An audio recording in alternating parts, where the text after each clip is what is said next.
Bonjour à tous et bienvenue dans les conversations francs-tireurs. Aujourd'hui, je reçois Gérald Bronner pour deux raisons. La première, un roman. Il a écrit Comme des dieux aux éditions Grasset et il est aussi le président de la commission Les Lumières à l'ère du numérique, la commission qui réfléchit sur le complotisme et notre société aujourd'hui. Rendez-vous tout de suite dans Francs-tireurs. Bonjour Monsieur Bronner. Bonjour. Vous allez bien? Ça va et vous? Très bien. Je suis ravie de vous recevoir. Je suis ravi d'être là. Je suis contente. On est aujourd'hui dans les conversations francs-tireurs. On va parler de complotisme. On en parle beaucoup en ce moment. On va aussi parler de ce roman, Comme des dieux, qui paraît chez Grasset, qui est très intéressant et qui montre une autre facette de vous. J'ai trouvé ça super, de sortir du rapport Les Lumières à l'ère numérique, qui parle du complotisme, et d'entrer dans Comme des dieux, où on parle... c'est pas très loin au final, on en reparlera tout à l'heure, mais c'est pas très loin de cette idée de notre société qui perd un peu ses repères. Voilà. C'est le même homme en tout cas qui est derrière les deux choses. C'est exactement ça. Nous sommes aujourd'hui en janvier, février, mars, en tout cas le début de l'année 2022. Vous avez été nommé par le président de la République pour s'occuper, en tout cas pour présider cette commission qui parle de complotisme. Vous l'avez démarré à quel moment et dans quelle intensité? Parce que là, on y est, on est deux pieds dans cette idée. Alors d'abord, elle ne parle pas que de complotisme, hein. C'est plus large que ça, c'est sur la perturbation de la vie démocratique par les flux numériques. Et le complotisme, évidemment, une facette de ce phénomène qui nous inquiète.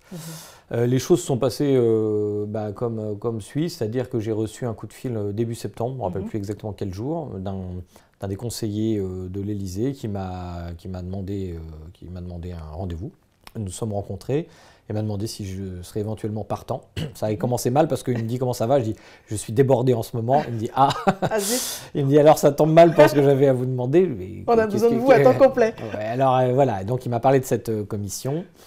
Et la présidence, surtout, parce que membre de la commission, c'est une chose, mais la présidence, c'est quand même évidemment une charge de travail plus importante. J'ai réfléchi un peu, parce que, bien sûr, il y avait les enjeux de le sociologue au service de l'État, enfin, ce genre d'ânerie que je savais que des esprits malveillants diraient immédiatement.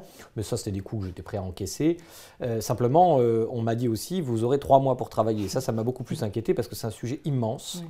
Et je voulais être assuré aussi de pouvoir proposer des membres de la commission, notamment des chercheurs, parce qu'au début il y avait une liste qui était proposée, qui ne me convenait pas. Il y avait des gens très bien, mais qui n'étaient pas spécialistes ou chercheurs. Alors certains, c'était bien important d'avoir de la diversité, des gens du monde associatif ou des journalistes, etc. Mais moi, je voulais des chercheurs aussi. On ne m'a fait aucune difficulté. J'ai aussi insisté sur l'autonomie complète de la commission. On a le droit d'écrire évidemment ce qu'on veut, mais ça allait de soi. Je n'ai pas souhaité d'ailleurs qu'on se réunisse à l'Élysée, donc ça a été compliqué de trouver des locaux. Et puis j'ai aussi... exiger 2 choses, c'est que d'une part, tout serait enregistré, notamment filmé, autant que faire se peut, évidemment, pour la transparence des choses, et parce qu'il n'y avait rien à cacher dans cette commission, évidemment, sauf quand on a interviewé, auditionné des gens du renseignement, parce qu'évidemment, il y a la question des ingérences étrangères qui est importante. Il n'était pas question là de filmer, on a compris. Donc, à quelques exceptions près, je dois dire que tout le monde a accepté cette règle. Et puis, j'ai dit aussi que j'enverrai le rapport à l'intégralité des candidates et candidats à l'élection présidentielle pour bien montrer que c'est une question fondamentalement politique, mais ce n'est pas une question partisane. En réalité, ce que j'espère, moi, c'est que tous ceux qui veulent faire de la politique, sérieusement, se saisiront de ces questions essentielles.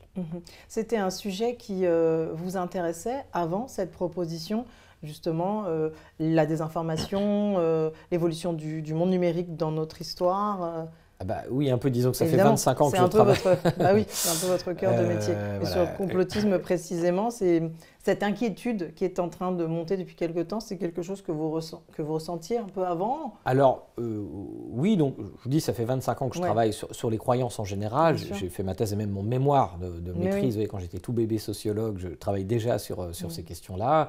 J'ai observé une secte pendant 1 an de l'intérieur. Enfin, j'ai pratiqué un peu tous les terrains.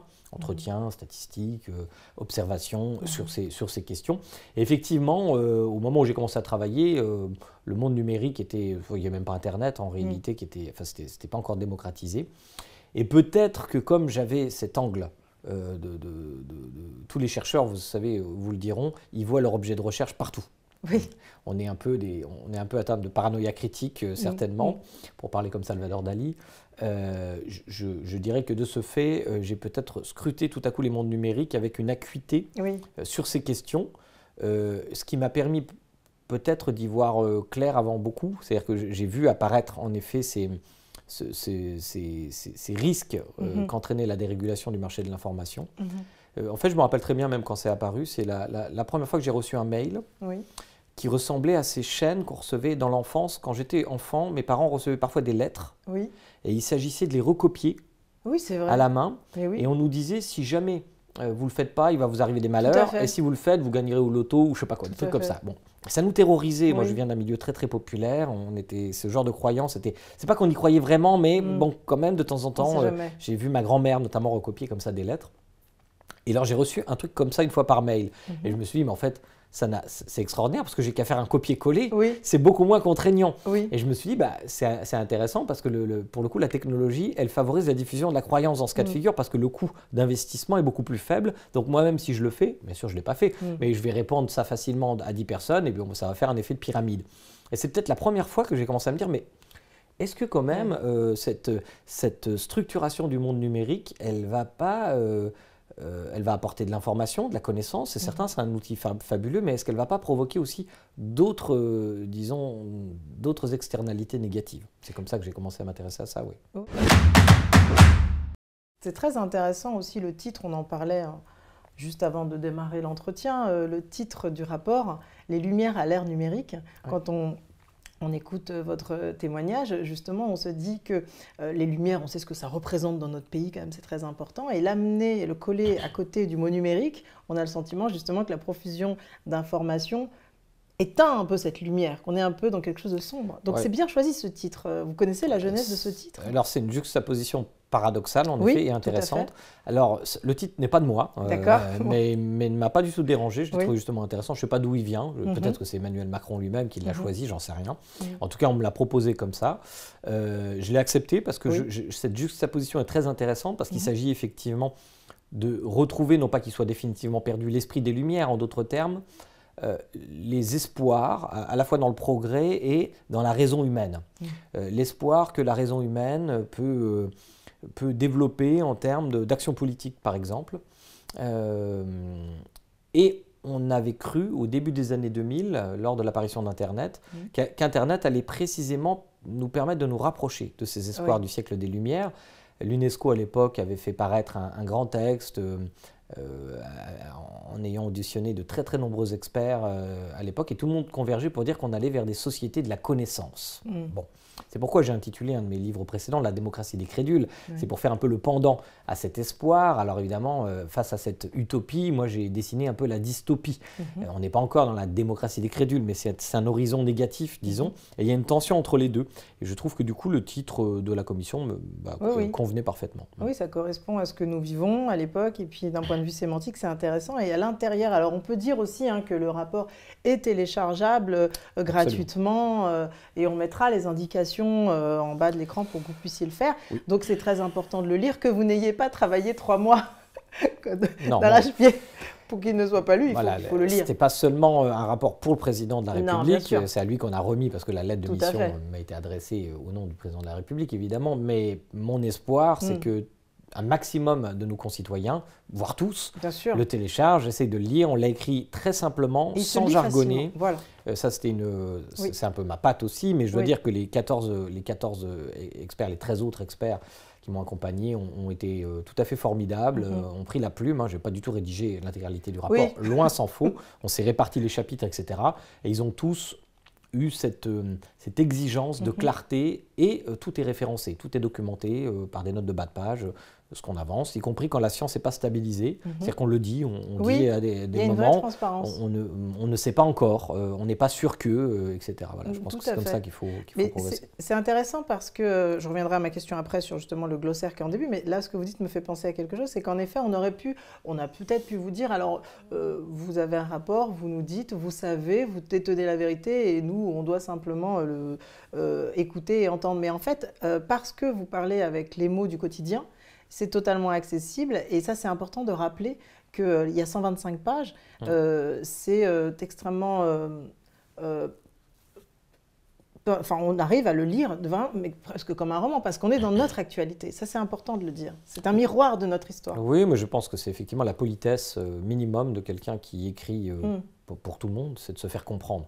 Vous aurez remarqué que dans mes essais, c'est aussi un peu ma marque de fabrique. Oui. Je pense qu'on peut dire des choses compliquées sans abasourdir nos lecteurs d'une prétention rhétorique et d'une prétention de vocabulaire. Je sais que ça peut être une bonne stratégie pour mettre à distance les autres et pour dire à chaque fois quand on nous contredit, vous m'avez mal compris, c'est plus compliqué. Je sais qu'il y a des gens qui font ça. Ouais. Moi, je prends le risque d'être compris. Voilà. Oui, c'est pas mal, j'aime beaucoup. Alors en effet, au début de ce rapport, il y a un glossaire. Et donc j'ai relevé des mots parce qu'on utilise, c'est vrai, souvent le mot complotisme à tort et à travers, et après je vous demanderai votre définition à vous, mais il y a d'autres mots que j'ai relevés.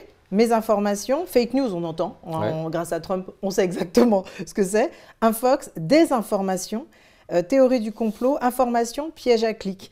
Il y en a plein, comme ça j'en ai pris quelques-uns, qu'on n'entend pas forcément. Et est-ce que ce vocabulaire pluriel indique que la situation est grave? Parce qu'on a beaucoup de mots pour décrire un phénomène. L'inflation des termes indique en tout cas que la situation est prise au sérieux, elle est regardée. Voilà. Ça génère des néologismes, etc. Et puis effectivement, il faut préciser un peu le vocabulaire. On s'est inspiré de la littérature scientifique sur cette question, parce que tout le monde n'a pas la même définition. Par exemple, il faut distinguer désinformation de mésinformation. Tout à fait. La désinformation, c'est ce qui implique une intentionnalité, c'est-à-dire la volonté de tromper.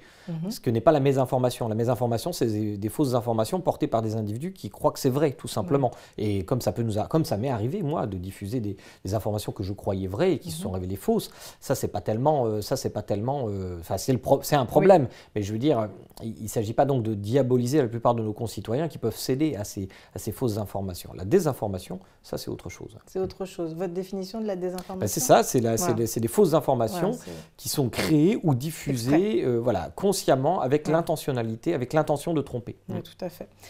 Infodémie? L'infodémie, ça c'est le terme qu'utilisait l'OMS au début de la pandémie, c'est-à-dire on a épidémie et information, une épidémie de fausses informations, parce que c'est vrai que les fausses informations, enfin l'information d'ailleurs en général, qu'elle soit vraie ou fausse, elle se diffuse selon des modèles qui sont des modèles épidémiologiques. C'est normal, parce que comme le virus, une information a besoin d'interaction humaine, donc c'est normal que les formes mathématiques, si vous voulez, de diffusion et des informations et des virus se ressemblent beaucoup. C'est pour ça que le terme infodémie a été utilisé par l'OMS. Ouais. Et vérité illusoire?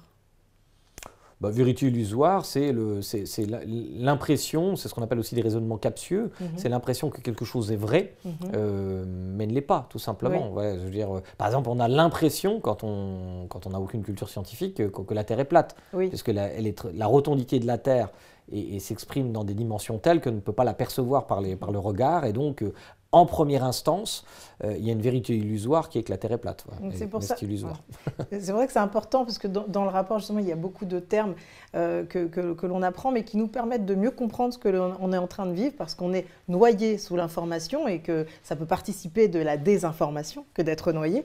Et il y a une phrase assez intéressante dans le rapport.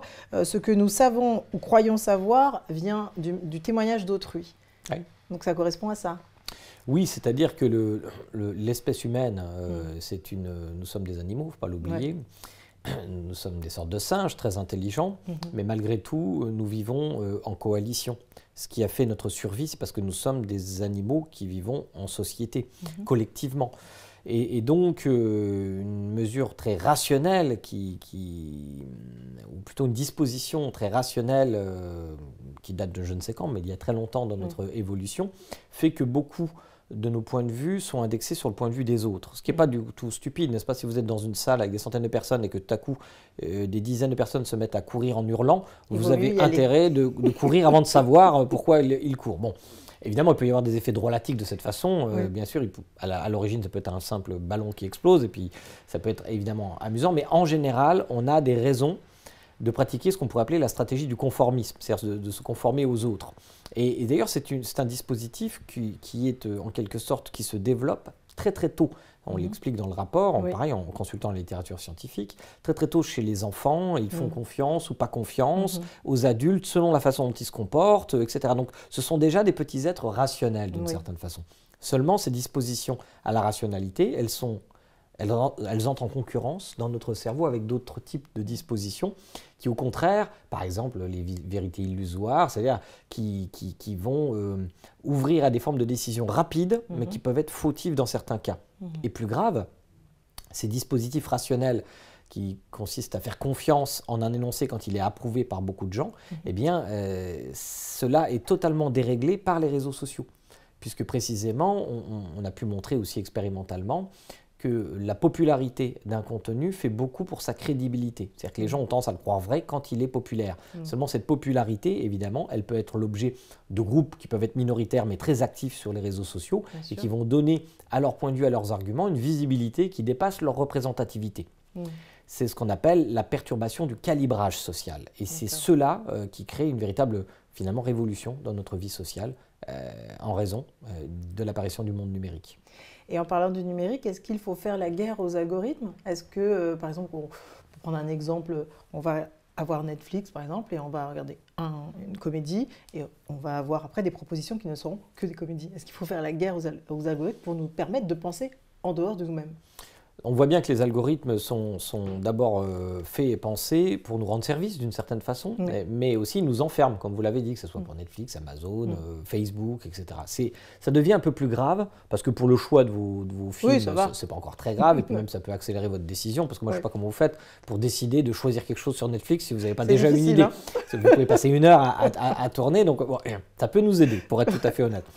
Mais ça devient beaucoup plus grave quand les algorithmes organisent l'éditorialisation de l'information en fonction des traces que vous avez laissées. D'abord parce que du coup, vous pouvez être enfermé dans un certain nombre de convictions, premièrement. Et puis, par ailleurs, les algorithmes, ne l'oubliez pas, sont le fait d'entreprises privées, Facebook, Twitter, etc., dont l'intérêt est de susciter votre engagement sur le réseau, c'est-à-dire que vous y restiez. Et donc, malheureusement, ces algorithmes sont aussi pensés pour exciter les parts, disons, obscures de notre cerveau, typiquement, ça a été pensé pour ça.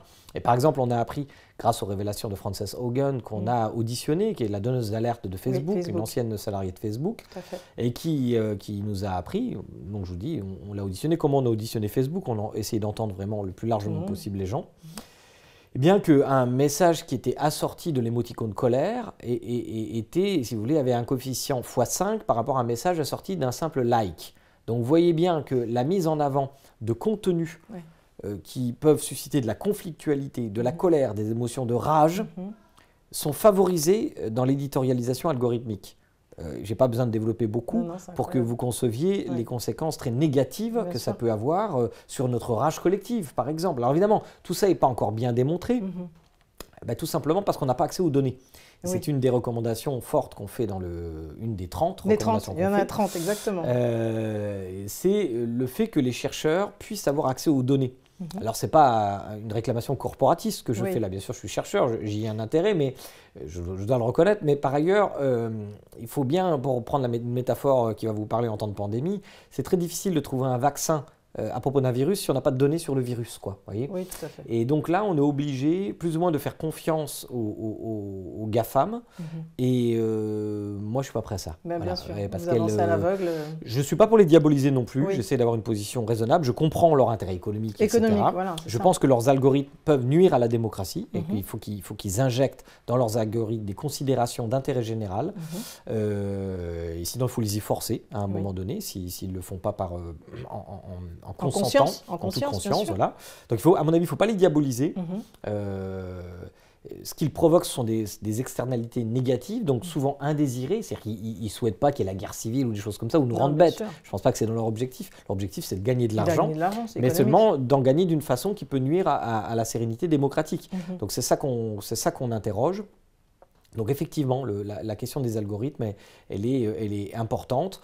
Et il faut, pour pouvoir bien mesurer les choses, c'est-à-dire les externalités de ces algorithmes, que les chercheurs aient accès aux données pour qu'on mesure exactement l'ampleur du problème.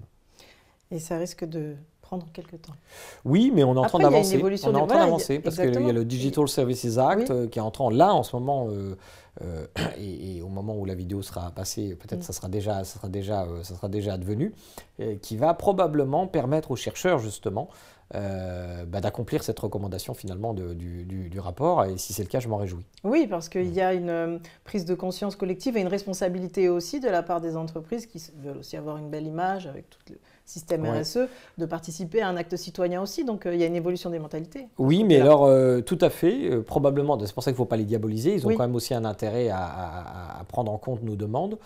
Et puis, à l'heure où l'euroscepticisme est très très développé, il faut bien se rendre compte que la France, aussi puissante soit-elle, n'a pas la puissance pour négocier, pour engager un bras de fer avec les GAFAM. C'est évident, ce sont des entreprises qui sont devenues ultra puissantes, internationales, même si elles sont localisées sur la côte ouest des États-Unis pour la plupart.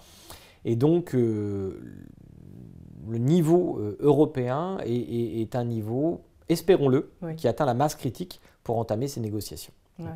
Donc c'est le principe de réalité, en effet. On ne peut pas faire sans. Pour parler de complotisme, la définition du complotisme, comme je disais tout à l'heure, c'est un mot maintenant qui est presque un mot valise dans lequel on met beaucoup de choses. Alors comment l'utiliser correctement en démocratie et quelle est la définition vraiment il y a une définition là aussi simple, dans la littérature scientifique. Bon, elle fait pas. Les auteurs peuvent avoir des points de vue différents, mais grosso modo, ce qui émerge, c'est que le complotisme, c'est une théorie qui conteste, disons, les versions d'un fait historique ou d'un fait d'actualité, en supposant que ces faits s'expliquent par une action secrète de quelques groupes malveillants. Voilà. C'est ça en fait le complotisme. Par exemple, la pandémie a été créée par des gouvernements pour tuer une partie des habitants de la planète et permettre aux riches de mieux survivre parce qu'il y aura moins de bouches à nourrir, etc. Enfin, il y en a mille des théories, mais par exemple, ce genre de théorie. Et comment l'utiliser correctement en démocratie? En connaître la définition, bien sûr, et ne pas le lancer comme ça comme une nouvelle insulte. Oui, il faut faire très attention de ne pas disqualifier toute opposition politique en la qualifiant de complotisme. Cependant, le complotisme n'est pas écu et réparti, vous savez, dans le spectre politique. En fait, les études nous montrent que le complotisme il se répartit selon souvent des courbes dites en J. Je fais le mouvement pour montrer que l'extrême droite y est très forte, mais aussi un peu l'extrême gauche. Et effectivement, les gens qui se retrouvent, nous disons, qui se reconnaissent dans les partis de gouvernement il y a des complotistes aussi, mais ils sont moins nombreux statistiquement que dans les deux autres partis. Donc, il ne s'agit pas de stigmatiser toute forme d'opposition politique, mais il faut quand même avoir bien en tête que le complotisme n'est pas écu réparti dans le spectre politique. Oui, voilà, donc il y a un profil socio-culturel qui peut être séduit davantage par une théorie du complot que d'autres. Oui, et d'ailleurs ça doit nous rappeler à nos devoirs politiques, parce que ces profils-là sont souvent alors il y a toutes sortes de complotistes, on a des complotistes avec des très hauts niveaux d'études, etc. Bien sûr. Je parle statistiquement, c'est plutôt des gens qui ont un niveau d'études inférieur à la moyenne nationale et qui souvent se considèrent comme des perdants. Des perdants de la mondialisation, etc. Et c'est vrai qu'ils peuvent être des perdants, et c'est vrai qu'ils peuvent être invisibilisés par la vie sociale, et c'est vrai qu'ils peuvent avoir le sentiment d'être déclassés. Et ça, c'est du coup une colère politique qui est parfaitement audible et tout à fait légitime. Et justement, notre devoir collectif, c'est de faire en sorte que cette colère ne se transforme pas en des formes de crédulité mortifère, y compris pour eux, notamment le conspirationnisme. Donc j'en veux beaucoup à ces acteurs politiques, y compris, j'ai eu un débat avec une dame des Républicains dans l'émission C'est politique il n'y a pas longtemps. Oui, je l'ai vu. Et de ce point de vue, c'était très intéressant parce qu'elle citait Frédéric Lordon, donc à l'autre bout de l'échelle politique. Alors là, on est vraiment c'est un point à l'horizon de l'extrême gauche, mais qui pourtant partage un point de vue assez similaire qui confinerait à dire que dans le fond, c'est une façon de faire de la politique, le complotisme. Et moi, ça me met très en colère. Parce que je trouve qu'il y a un grand mépris social dans cette façon de dire les choses. En l'occurrence, moi, je viens d'un milieu populaire, modeste, et je n'aime pas qu'on fasse parler le peuple, déjà, ça m'agace. Surtout pas quand ce sont des gens qui viennent de la bourgeoisie, en l'occurrence, ça devient un peu salé, on va dire. Mais par ailleurs, je trouve que c'est inadmissible de considérer que certaines parties de la population, le complotisme, c'est bien pour eux, d'une certaine façon. Comme on disait d'ailleurs, pour les musulmans, que l'islamisme, c'était bien, c'est leur façon de faire de la politique. On a entendu ça dans certains camps de la gauche, là, cette fois. Ce genre de proposition me révolte, tout simplement, parce que je pense qu'il y a un très profond mépris de classe qui, bien sûr, se déguise en compassion et en bienveillance. Non, je pense que la pensée méthodique, l'esprit rationnel, c'est pour tout le monde. Tout le monde en est doté possiblement, bien entendu. C'est comme écrire, compter, lire, ça s'apprend.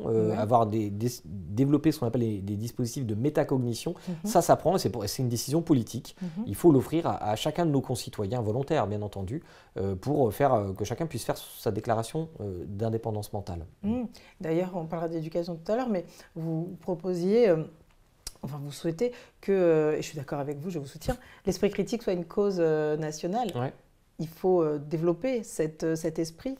On en parle beaucoup, mais comment faire? Oui, ça c'est une de nos revendications très fortes, effectivement. Il y en a plusieurs autour de l'esprit critique, mais grosso modo, on peut la résumer comme ça, que ça devienne une grande cause nationale, au moins une priorité nationale.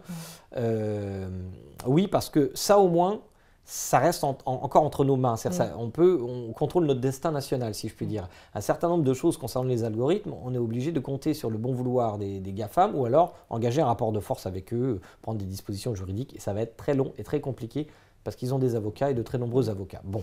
Mais par contre, ce qu'on peut faire, c'est en effet prendre au sérieux que les outils de métacognition, les outils de développement de la pensée méthodique, eh bien, ils peuvent être offerts au long du parcours de formation des enfants, bien sûr, dans l'éducation nationale. Dès le plus jeune âge, on peut apprendre par la méthode expérimentale, la méthode scientifique, à penser les choses de façon plus rationnelle que ce que notre intuition nous invite à faire parfois.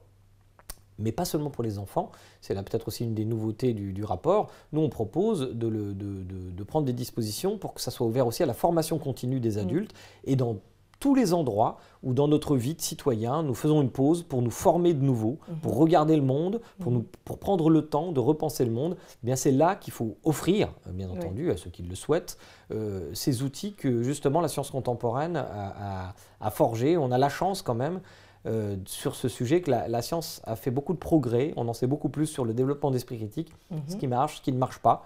Et donc, s'il y a 40 ans, ce n'était pas nécessaire, là, je pense que l'éducation nationale était proposée des armes suffisantes. Avec l'apparition de ce monde numérique et les perturbations de notre calibrage social, je crois que ça devient aujourd'hui en effet une priorité nationale. Oui, bien sûr, d'autant que les enfants...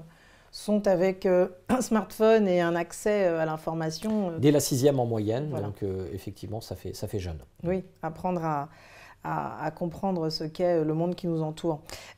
L'histoire du conspirationnisme, bon, c'est pas né aujourd'hui. On a l'impression aujourd'hui, parce qu'on en parle beaucoup, que ça fait rage. Mais ça existe depuis longtemps, le doute, l'envie de contrôle, la suspicion. Et pourquoi aujourd'hui on en parle autant? Pourquoi est-ce que ça fait autant réagir? Est-ce que c'est parce qu'on a le nez sur notre monde contemporain? Ou est-ce qu'on a oublié le passé? Vous avez raison, le conspirationnisme a toujours existé, théorie du complot. Regardez par exemple le procès des Templiers, tout simplement, ou ce qui s'est passé dans d'autres épidémies, la peste, le choléra. Il y a eu des théories du complot, d'ailleurs aussi mortifères, qui ont stigmatisé des populations, les gitans pour le choléra, les juifs pour la peste, etc. Donc ça ne date pas d'aujourd'hui. Évidemment, Internet n'invente rien, mais amplifie un certain nombre de phénomènes. Par exemple, je ne vais pas développer, parce que je pourrais vous faire pour le coup une très longue dissertation sur ce sujet, j'ai écrit pas mal d'articles, mais puis il y a une littérature mondiale qui est abondante. Mais par exemple, la rapidité de diffusion. On sait que le KGB a diffusé une fausse information concernant la création du sida en essayant de faire croire que c'était les États-Unis qui avaient créé, c'était tout à fait documenté, qui avaient créé le sida. Ils avaient fait passer ça dans un journal indien d'abord, en attendant que l'information se diffuse. Il a fallu 4 ans pour que cette théorie du complot elle prenne. Elle a fini par prendre, mais il a fallu 4 ans. Pour le 11 septembre, et j'ai compté qu'il a fallu 26 jours entre les événements et l'apparition d'une théorie du complot. Et aujourd'hui, il faut 1 heure. Voilà. C'est là où c'est vertigineux quand même. Absolument, c'est vertigineux. C'est parce qu'on se dit, comment lutter contre ça? Le travail que vous avez fait pendant 3 mois sert à ouvrir un peu les regards. Mais comment lutter contre cette rapidité? Parce que notre temps, le temps humain, semble petit à côté du temps des canaux. C'est pour ça qu'une commission de la République était sans doute nécessaire. Ça veut dire qu'il faut prendre le sujet au sérieux. Je ne dis pas que notre rapport va résoudre tout ça, mais si on appliquait déjà les 30 recommandations, ça irait peut-être mieux, je l'espère. Enfin, c'est ce que nous espérons tous, les membres de la commission. Et la bataille de la rapidité, ça va être la bataille la plus difficile à gagner. C'est pour ça qu'il faut faire corps. Oui. C'est pour ça qu'il ne faut pas non plus considérer les GAFAM a priori comme des ennemis, Oui. parce qu'en l'occurrence, on a besoin d'eux, on a besoin de leur bonne volonté pour pouvoir réagir vite, en effet. Et moi, je crois, j'ai écrit dans Démocratie des crédules et dans Apocalypse cognitive, je crois que nous sommes confrontés à un carrefour civilisationnel. Oui, c'est ça. Et le mot ne me paraît pas exagéré en réalité, parce que la situation est inédite dans l'histoire de l'humanité. On n'a jamais croulé sous autant d'informations, jamais, et de très très très très loin. Et puis jamais on a eu des situations où tout le monde pouvait intervenir dans l'espace public, ce qui est formidable par ailleurs, mais ce qui là aussi provoque des externalités négatives. Donc je ne sais pas si la bataille peut même être gagnée, mais vous savez, on ne sait jamais. Quand l'histoire se présente, en réalité, la grande histoire se présente, vous ne savez jamais l'arborescence des possibles qui peut advenir. Oui, on essaye juste de se montrer à la hauteur avec le...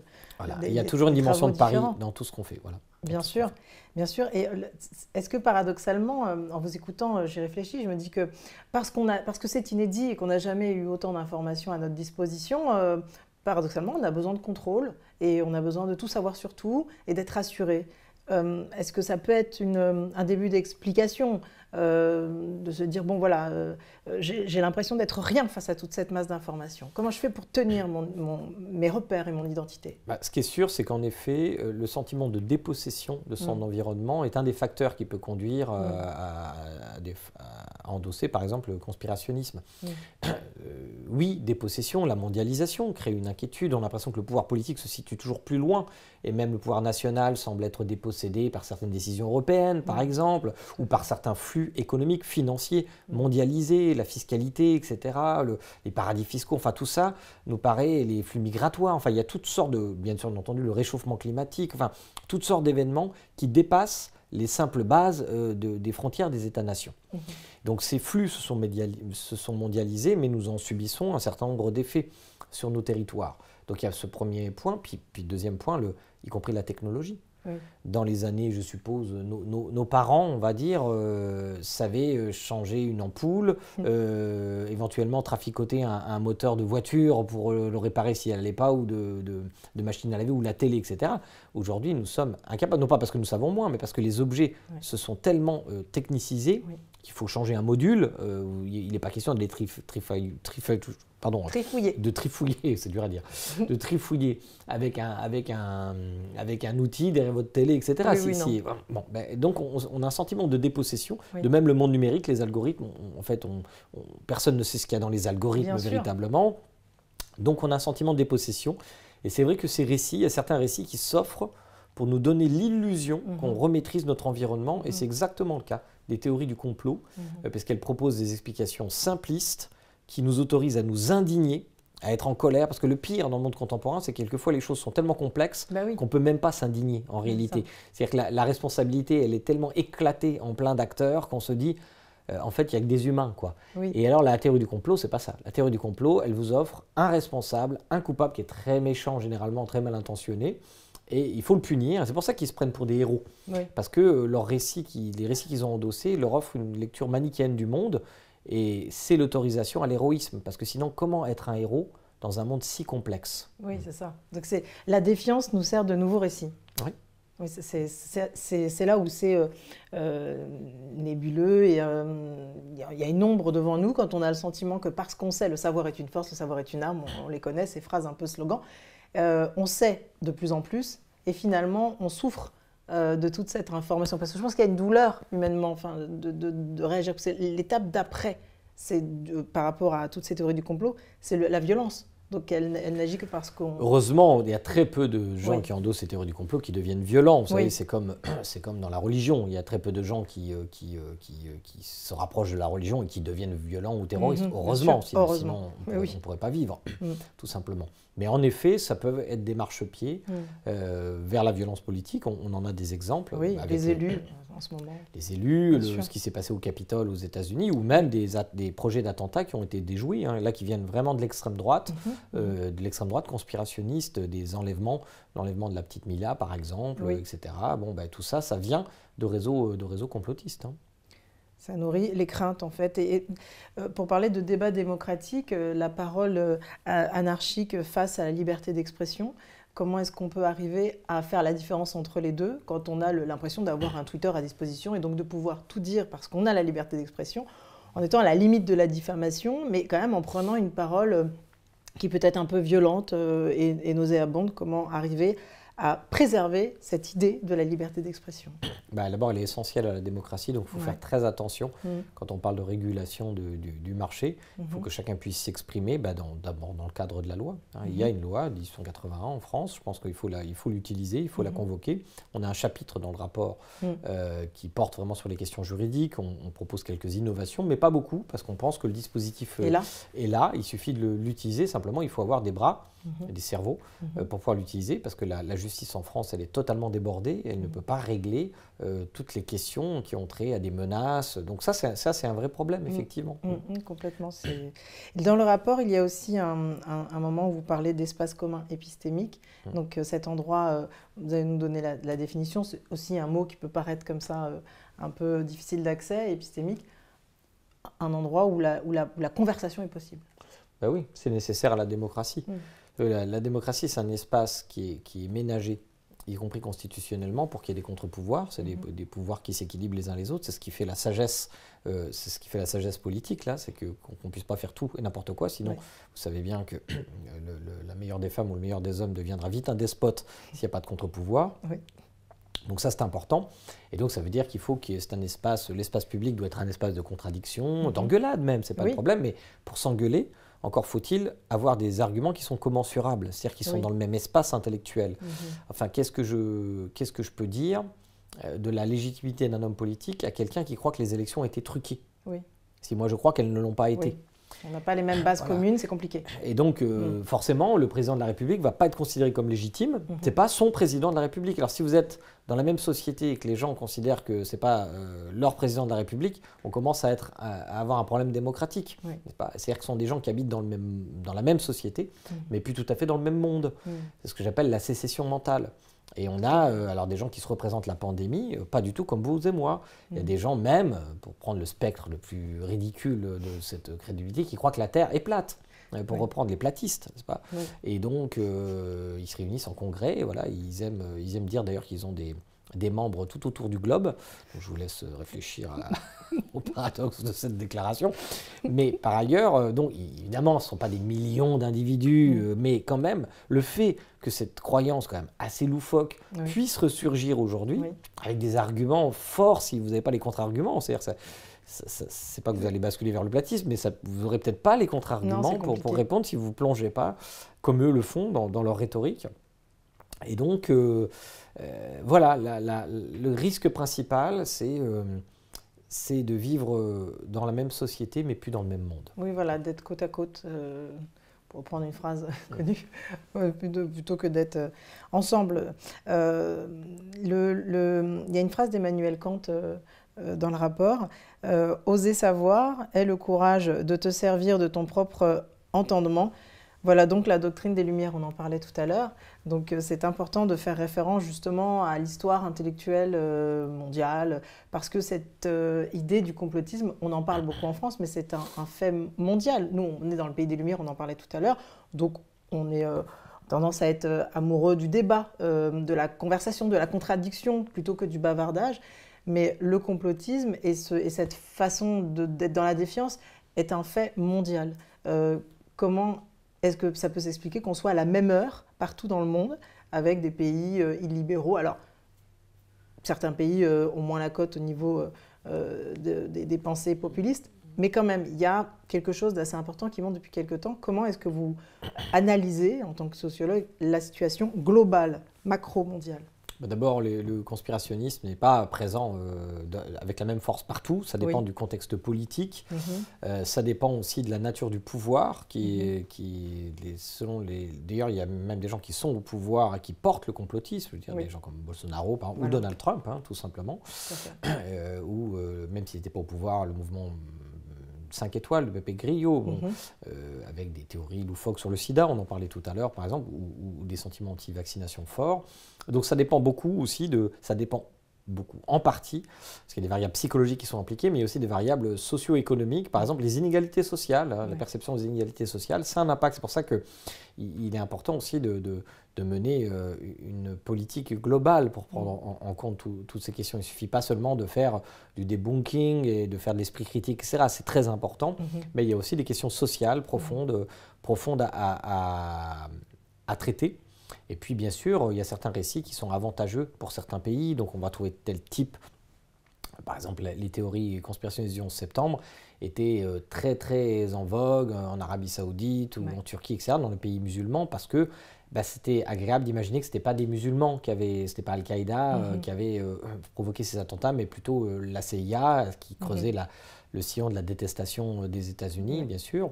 Et donc, et ailleurs, ça va être l'inverse. On va avoir d'autres types de théories qui vont accuser les Chinois, qui vont accuser les musulmans, le grand remplacement, etc. Voir ce qui s'est passé à Christchurch, par exemple. Donc, en réalité, les communautés qui sont accusées, elles dépendent aussi beaucoup des intérêts et des positions sociales des accusateurs. Ouais. C'est pour ça. C'est un vaste communicant, c'est important de le savoir. Et alors, j'ai lu votre livre. Alors, on a eu une conversation pendant quelques minutes là, avec beaucoup de sérieux, etc. Et j'ai adoré découvrir l'autre, j'en parlais en introduction, l'autre Gérard Bronner en lisant votre livre. Parce que vous avez un style direct, vous ne vous cachez pas derrière les mots. On l'a vu là, on discute ensemble depuis un moment, vous dites les choses de façon franche et c'est parfait, en plus pour un journal comme le nôtre qui est franc-tireur. Mais là, vraiment, comme une dissociation, deux personnes en une. On parle dans ce roman de télé-réalité, de Dieu. Ce n'est pas la première fois que vous écrivez sur le sujet, en effet, des croyances, vous l'avez dit tout à l'heure. Là, on est plongé dans notre immédiateté avec une critique de la télévision, en tout cas d'un médium qui rentre dans toutes les maisons et qui peut nous donner un nouveau Dieu. Donc voilà le pitch. Un casting pour trouver un nouveau Messie. Comment vous est venue l'idée? Parce que là, vraiment, la télé-réalité a été très loin. Mais elle n'a jamais pensé ça. C'est ça, c'est-à-dire que la télé-réalité a fouillé véritablement les poubelles de l'humanité. Oui. C'est intéressant, d'ailleurs, c'est un des faits télévisuels majeurs, la télé-réalité, si on le prend au sérieux. Alors, on pense souvent que c'est né en Hollande avec l'émission qui s'appelait Big Brother. Oui, Big Brother, bien sûr. Et puis en France, qui était adapté sur le Loft, sur M6, si je me souviens bien. Sur M6. Mais en réalité, non, il y a eu des émissions de télé-réalité avant. Et sur une émission qui suivait une famille américaine pendant des années. Ils ont vu le divorce, mais on n'appelait pas ça encore la télé-réalité. Bon. Et c'est vrai que la télé-réalité a fouillé plein de choses. Elle a enfermé des jeunes gens. D'abord, elle a regardé ce qui s'est passé. Elle a provoqué des histoires d'amour, de sexe. Elle les a drogués. Elle a proposé de l'alcool. Je crois même qu'il y a une télé-réalité qui a réuni des personnes de petite taille. Oui. Donc, bon. Oui. Bref, incroyable. Des choses... Et le CSA dit ça ne viendra jamais chez nous. Oui, sans doute heureusement. Enfin, je veux dire, en tout cas, c'est un peu... Voilà, il y a un côté voyeuriste, c'est quand même un peu problématique. Mais ça m'intéresse, évidemment, moi, en tant que sociologue. Oui. Et simplement, il y a une chose qu'elle n'a jamais fait. Et ça m'intéresse. Elle n'a jamais essayé Dieu. Ben non. Et je me suis dit, qu'est-ce qui se passerait si tout à coup, et ce serait possible, hein, c'est le motif du roman, une secte évangélique américaine cherche le nouveau Messie, comme tout chrétien. Il espère que, d'ailleurs même les Juifs, etc., espèrent qu'un Messie va revenir. Les musulmans identiques, enfin les trois grands monothéismes espèrent qu'un jour un Messie va revenir. Et elle, cette secte se dit, et si on accélérait un peu les choses? C'est une vision un peu révolutionnaire. Et donc elle va réunir 13 individus, c'est évidemment pas une coïncidence. Voilà, le chiffre est bien choisi. 13 individus qui sont des personnalités assez excentriques, qui prétendent avoir des caractéristiques extraordinaires. Elles prétendent, est-ce que c'est vrai, est-ce que c'est pas vrai? C'est toute une ambiguïté aussi dans le roman. Je flirte avec la question de l'enchantement et du désenchantement du monde, qui sont noués. À travers le héros Jeff Jefferson. Absolument. Et donc voilà, le narrateur, c'est un universitaire, mais je le dis, qui ne me ressemble pas du tout. Non. Ni physiquement, ni psychologiquement. On se connaît pas bien, mais non. C'est un personnage très, très, très différent de moi. Mais par contre, le fait qu'il soit universitaire, il y a une raison, c'est qu'il a fait sa thèse sur cette secte une vingtaine d'années auparavant. Il n'en a rien fait. C'est un peu un loser, disons. Il n'a pas un grand parcours universitaire. Et il se dit que peut-être Là, il voit réapparaître dans un article du Figaro qui, en France, évidemment, on se moque de cette initiative parce que ça se passe aux États-Unis. Oui. On se dit, mais ils sont vraiment dingues, ces Américains. Et tout à coup, lui, il se dit, mais en fait, c'est la secte sur laquelle j'ai travaillé. Et il se dit que c'est peut-être sa deuxième chance. Quoi. Voilà, un espoir. C'est un roman sur une quête amoureuse. Il y aura plusieurs candidates et candidats. Il y aura une Dorothy, on n'en dit pas plus, il faut le lire. Absolument. Voilà. Elle l'appelle le grand Nigo. Bon. Mais c'est une quête aussi sur... Parce que Jeff est assez désenchanté, rien ne fonctionne dans sa vie, il cherche un nouvel endroit, mais il cherche surtout de l'amour. Il cherche de l'amour, mais il est aussi traversé par des questions métaphysiques. C'est peut-être un peu le point commun que j'ai avec ce personnage, le seul point commun. Parce que j'ai été moi-même très croyant quand j'étais adolescent. Et la sociologie, en quelque sorte, m'a sauvé de cette pente de crédulité. Et lui comme moi, je pense que quand on a cru, et même quand on a guéri, on en garde une cicatrice qui se fait sentir en réalité. Les questions métaphysiques, le sens du monde, ce sont des questions qui ne peuvent pas vous quitter comme ça. Non. Et lui est obsédé, évidemment. Il a essayé de mettre ça sous le tapis. Vous savez, quand vous sortez Dieu par la porte, il revient par la fenêtre. Et tout à coup... Il suffit d'aller à une soirée. Et là, il va à une soirée à Brooklyn, parce qu'il est franco-américain. Et tout à coup, il se sent appelé par quelque chose. On ne va pas dire quoi, parce qu'il y a c'est, j'espère, un récit qui est relativement haletant.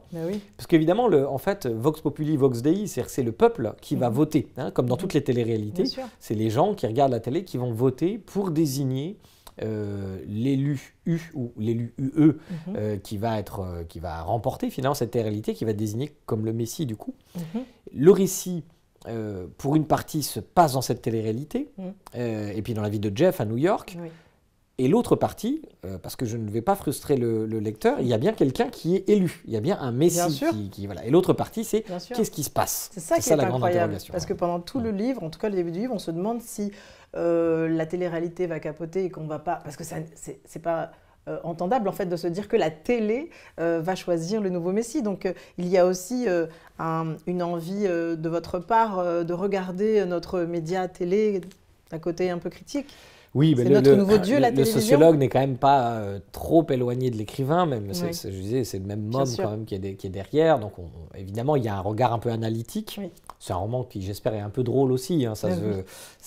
Il peut se lire à plusieurs degrés. Mais en effet, ce qui est tout à fait fascinant dans la télé-réalité, ce qu'elle a démontré, la télé-réalité, c'est qu'en fait, il suffit de mettre n'importe qui, même dépourvu de qualité particulière, devant une caméra pendant suffisamment longtemps pour qu'elle devienne intéressante. Et même qu'elle nous fascine. C'est en quelque sorte l'acquisition d'un capital de visibilité. Et je ne sais pas si vous avez fait sans doute déjà cette expérience, lorsque vous rencontrez quelqu'un de connu dans un restaurant.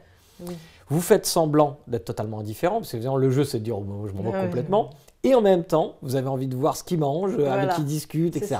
En fait, ce sont des individus qui, à cause de leur visibilité, créent comme un puits gravitationnel. C'est-à-dire que ça attire le regard, alors quand c'est un acteur ou quelqu'un, un grand écrivain ou que sais-je, un grand intellectuel, quelqu'un qui a du talent, on pourrait se dire oui, mais c'est à cause de ses talents particuliers. Mais la télé-réalité a démontré que non. Ça n'a rien à voir avec les talents particuliers. Il suffit simplement qu'on regarde tous ensemble suffisamment longtemps quelqu'un pour qu'il soit en quelque sorte comme un dieu. D'où le titre du roman, Comme des dieux. Exactement. C'est pour ça qu'il y a un lien direct, moi je trouve. Après, c'est parce que je les ai lus l'un après l'autre, le rapport et le livre, sur la situation que nous vivons en ce moment, pour être un peu à écouter le dernier qui a parlé, qui a raison un peu, et puis en même temps de regarder ce roman avec cet esprit un peu miroir, en se disant, mais en effet, on peut tous être sensibles parce que Jeff est renseigné, universitaire, cultivé, et il cède quand même, comme n'importe qui pourrait le faire. Donc ça met un peu tout le monde sur le même diapason. En fait, nous ne sommes que des êtres humains, sensibles à la recherche du bonheur. Que de l'humain, ça c'est important. Et j'ai aussi évité de donner une réponse trop claire à toutes les questions qu'on pourrait se poser. Parce que comme Marcel Duchamp disait, ce sont les regardeurs qui font les tableaux. Je crois que ce sont aussi les lecteurs qui font les livres. Donc en fait, c'est un livre qui ouvre plusieurs portes, et c'est un peu à vous de choisir le chemin que vous prendrez en le lisant. Non, c'est intéressant, parce que dans un pays comme le nôtre, où les croyances sont là, les superstitions sont là, mais en même temps, le savoir permet de les contredire, et puis le christianisme, par exemple, recule dans beaucoup de pays en Europe. C'est pour ça que je m'étais demandé si c'était aussi une volonté de votre part de parler de ce sujet qui est la religion comme un nouvel endroit. Au moment où il y a des crises identitaires fortes, d'ailleurs ça serait ma dernière question, il y a des crises identitaires fortes, on a besoin de repères, et en même temps la pratique de la religion recule, et on en parle en permanence de la religion. Donc il y a encore un paradoxe quand même là. Oui, ça nous obsède, ça nous fait peur pour de bonnes raisons, parce qu'en fait, quand même, il y a des groupes religieux ou se réclamant de la religion qui ont quand même fait des centaines de morts à travers des attentats terroristes, donc c'est normal que notre attention soit détournée d'une certaine façon, et en même temps, la religion offre aussi, comme les théories du complot, des récits qui peuvent être à la fois rassurants, qui sont sotériologiques, qui nous promettent donc de sauver nos âmes, si nous acceptons les règles, évidemment. En fait, la religion propose toujours de troquer des avantages, souvent post-mortem, contre une part de notre liberté. Oui. Parce que qu'est-ce qu'on a d'autre à donner à un Dieu, si ce n'est une part de liberté? Voilà, on peut lui faire des sortes de sacrifices, brûler des bougies, des cierges, etc. Oui. Lui consacrer du temps, refuser de manger certains aliments ou de renoncer à la sexualité, à ce qui fait de nous des mammifères par ailleurs. Mais justement, je crois que ce que j'essaye d'explorer dans le roman, c'est une question beaucoup plus fondamentale. C'est la question de la foi. C'est à partir de quel moment on accepte de s'abandonner à l'absurde. Voilà, c'est ce que fait Jeff. Ou pas. Ou peut-être qu'il échoue. Voilà. Et ça, je vous laisse, ça, je vous laisse découvrir ça. En tout cas, voilà. Ça, c'est un joli roman qui vient de paraître chez Grasset. Donc, à posséder rapidement. On parlait de dépossession. Voilà, et je suis ravie que vous ayez accepté l'entretien, les conversations de Franc-Tireur. Et je vous dis à très bientôt. À très bientôt. Merci. Merci.